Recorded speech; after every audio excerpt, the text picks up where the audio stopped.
Welcome to the Deep Dive. Today we're unpacking a trend that really caught my eye. It's this surprising surge in long-term hotel living, something happening right now in 2025. I was really struck by the raw, personal YouTube accounts we found for this deep dive, mostly from folks sharing their day-to-day lives, living in hotels. So our mission today is to really understand what's driving this. What does it actually mean for the people living it? And maybe what are the bigger implications for how we think about housing? It feels like a big shift. It really does. And these sources, they give such an unvarnished look. You're Wow. hearing directly from people navigating this, firsthand accounts. It's almost a shortcut to understanding what this term hidden homelessness actually looks like on the ground from lots of different, very personal viewpoints. Okay, so let's start there. The big question these videos wrestle with is, why? Why are people increasingly choosing, or maybe being forced into, hotel living long term? Well, the primary driver that comes through loud and clear is affordability, or the lack of it. Housing has just become so unaffordable across the country. People are finding they just can't afford traditional places, apartments, homes, or they can't even qualify. Qualify. How so? Yeah, the videos mention specific things like needing to make 3 times the monthly rent. Ugh. That's a huge barrier for a lot of people nowadays. Plus things like bad credit, maybe losing a job suddenly. It's not just that rent is high. The whole system can feel kind of stacked against you. Right. So facing those barriers, suddenly a hotel. Hmm. It starts to look different. Less like a vacation spot, more like an actual alternative, maybe. One big thing is no lease to sign. Yeah. You don't have that same worry about qualifying for rent. Exactly. That hurdle is just gone. And some folks even think they're saving money. Get this, especially on utilities. They say you might be exempt from taxes once you stay over a certain amount of days. Though one person did say that's unconfirmed, so grain of salt there. Mm-hmm. It's a potential perk, but maybe not guaranteed. Mm. And then there's just the flexibility. Some put it simply, we can leave whenever we want. Yeah. No broken leases, no penalties. And that flexibility connects to this idea you mentioned earlier, hidden homelessness. It's not people literally on the street necessarily. It's individuals, families, living in hotels, maybe going from place to place. They don't have a stable traditional home, but you don't always see it. It's hidden. Is this totally new? Not entirely new, no, but the scale of it seems to be growing fast. It feels like a significant shift in housing insecurity. Okay, so that's the why. Let's talk about the what. What does daily life actually look like inside that hotel room? How do you make it a home? Yeah. The videos gave some pretty amazing glimpses into that. Oh, yeah. The resourcefulness is incredible. Real ingenuity. Like space management. You hear about living out of boxes a little bit. Using a chair for clothes that are not completely dirty, storing yarn or craft supplies in bins slid under tables because, well, where else? Right, no closets, really. Exactly. And then the kitchen situation. Wow. Someone called their setup a kitchen/office, relying heavily on those tiny hotel fridges and the microwave. One person even used an ice cooler for overflow, like milk and tea.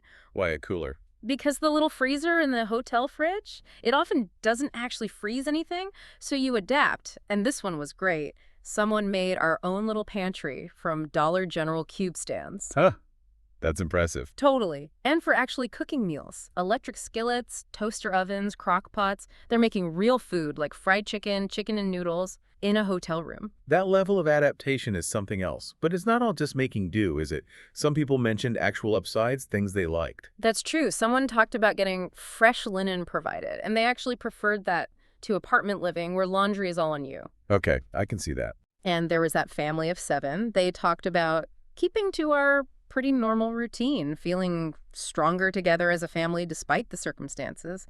They even kind of embraced the spring break chaos in the hotel. So finding ways to maintain normalcy and connection. But let's be real, there have to be major downsides too, right? Challenges. Oh, absolutely. The videos are very clear about those too. Constant logistical hurdles, like washing dishes in the tiny bathroom sink, having to keep limited counter space really clean all the time, hanging clothes to dry around the room. Yeah, it doesn't sound easy.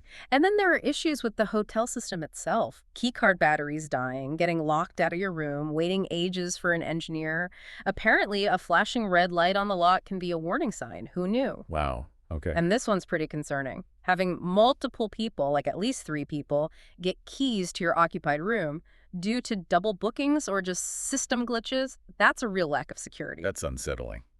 Definitely. And then you get into the rules. Like in Tennessee, there's this 28 days rule. If you stay longer, you might technically be able to claim residency, Hmm. which sounds simple, but it creates this weird gray area. How so? Well, it makes your official state residency kind of murky for taxes, for voting, for accessing services. People are left wondering, am I technically resident in Georgia, Yeah.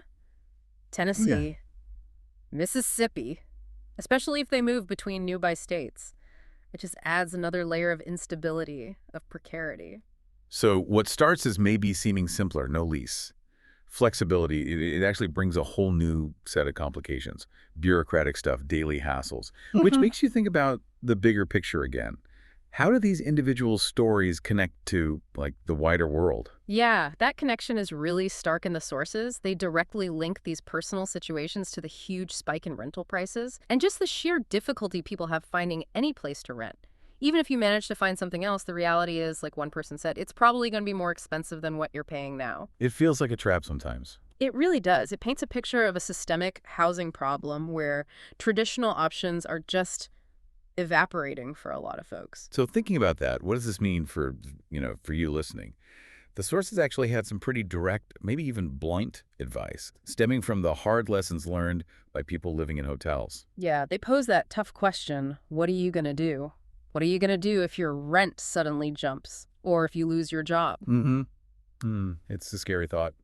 And they really stress having savings, enough to cover rent for some time, a buffer. They also talk about considering options like, could you live with family? But they're realistic about that too, right? Very. One source was quite honest, saying, a lot of people don't get along with their family. They would never be able to live with them. So it's not a safety net for everyone. Yeah, that's fair. Yeah. So what's the takeaway then? The main message seems to be proactive. Don't wait until you're in a crisis. Think of a plan B right now. Right now, not at the last minute. Exactly. It really boils down to what one person said. It's good to think about these things now. Hmm. That foresight, that planning, it might just set you up later on for success, or at least stability, especially in this housing market, which feels so unpredictable. It's about building some resilience. This whole deep dive, it's really opened my eyes to the reality of hotel living. It's incredibly resourceful, people adapting in amazing ways, but it's also clearly challenging. And it seems like a direct response to this bigger housing crisis, a response born out of necessity, Yeah. often facing pretty significant barriers. Absolutely. And stepping back, you realize this isn't just numbers on a page.